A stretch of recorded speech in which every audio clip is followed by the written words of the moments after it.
Ante todo, soy José Xavier Moreno. Hoy le vengo a explicar sobre la reforma agraria.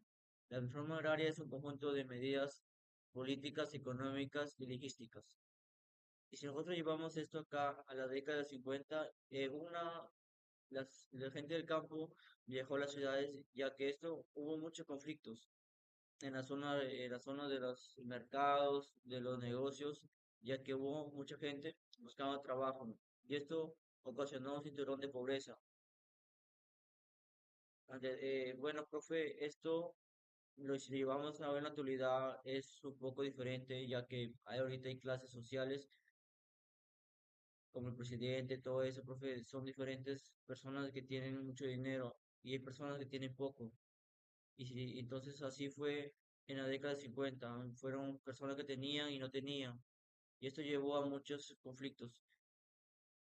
Y bueno, profe, le doy paso a mis compañeros, ya que ellos le explicarán más esta información. Mi nombre es Romy Pajares y en esta oportunidad voy a hablar sobre el aspecto político de la reforma agraria. En primer lugar, tenemos la justicia social para los campesinos.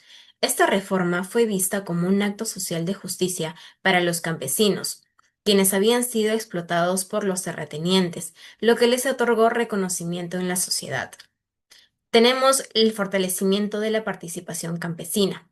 Aquí se creó la Confederación Nacional Agraria, lo que permitió a los campesinos organizarse y defender sus derechos, dándoles voz en la política nacional.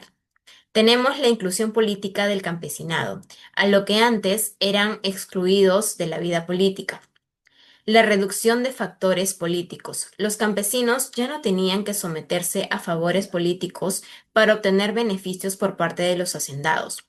Y por último, la identidad campesina organizada, en donde se fortalecieron organizaciones sindicales y cooperativas rurales, como las cooperativas agrarias de producción y sociedades agrícolas de interés social.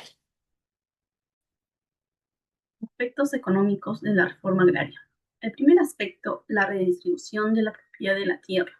Se otorgaba acceso a la tierra a los campesinos que no tenían tierra o tenían en menores cantidades, con la finalidad de democratizar la producción y fomentar la equidad económica.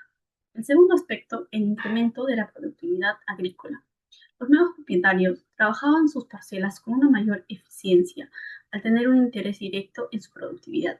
El tercer aspecto, los costos fiscales y financieros para el Estado. Esta reforma solía implicar indemnización a los antiguos propietarios, pagándoles por los gastos de titulación, infraestructura, entre otros. El cuarto aspecto, la transformación del mercado laboral rural. Al reducir la proporción de trabajadores sin tierra, se fomentaba una mayor autonomía laboral. Y el quinto aspecto, el impacto de las importaciones y las exportaciones. El país podía perder ingresos por divisas debido a la reducción de cultivos de exportación. Sin embargo, podía aumentar la producción de alimentos básicos, reduciendo la dependencia de las importaciones. Mi nombre es Brian Raúl Cari. Hablaremos sobre los cambios sociales por la reforma agraria. Fue una medida de justicia histórica que liberó a millones de campesinos de relaciones serviles. No obstante, no se garantizó el acceso a servicios básicos, educación ni oportunidades reales de desarrollo. Esto, sumado a la ineficiencia productiva, provocó una migración masiva del campo a las ciudades. Algunos puntos importantes por la reforma son: fin del gamonalismo, se eliminó el poder de los grandes terratenientes sobre los campesinos; revalorización del campesinado, aumentó su participación en la vida política y social local; cambios en la organización rural, se crearon cooperativas agrarias, pero muchas no respetaron las formas comunitarias tradicionales; migración del campo a la ciudad. Al no mejorar las condiciones de vida rural, muchos campesinos migraron a zonas urbanas, principalmente a Lima, lo que conllevó una transformación cultural. Gracias. Doy paso a mi siguiente compañero. En ese sentido, la reforma agraria fue una medida radical que buscó acabar con la concentración de tierras y la injusticia en el campo. Hubo expropiaciones por más de 10 millones de hectáreas, hubo fracasos como en 1970 y 1980, donde hubo una caída del 17%. mientras que en otros países crecía.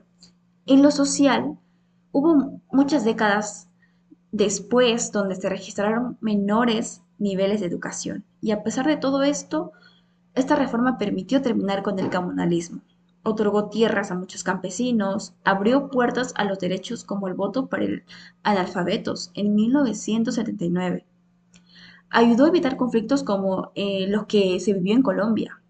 Hoy en día el agro peruano ha crecido con fuerza gracias a la modernización y a la agroexportación. En lo personal, considero que la reforma agraria fue necesaria, aunque imperfecta. No solamente transformó la estructura de la propiedad en el campo, sino que también marcó un antes y un después en la historia de los derechos ciudadanos en el Perú. Ahora el desafío es no repetir los errores del pasado, sino construir un agro más justo, eficiente y sostenible pues para todos. Conclusión 2. La reforma agraria fortaleció la inclusión y organización del campesinado en la vida política, transformó la estructura agraria, pero generó altos costos y desafíos productivos. Mejoró la dignidad campesina, aunque la falta de apoyo limitó su impacto. Fue una reforma necesaria con avances clave, pero mal ejecutada en varios niveles.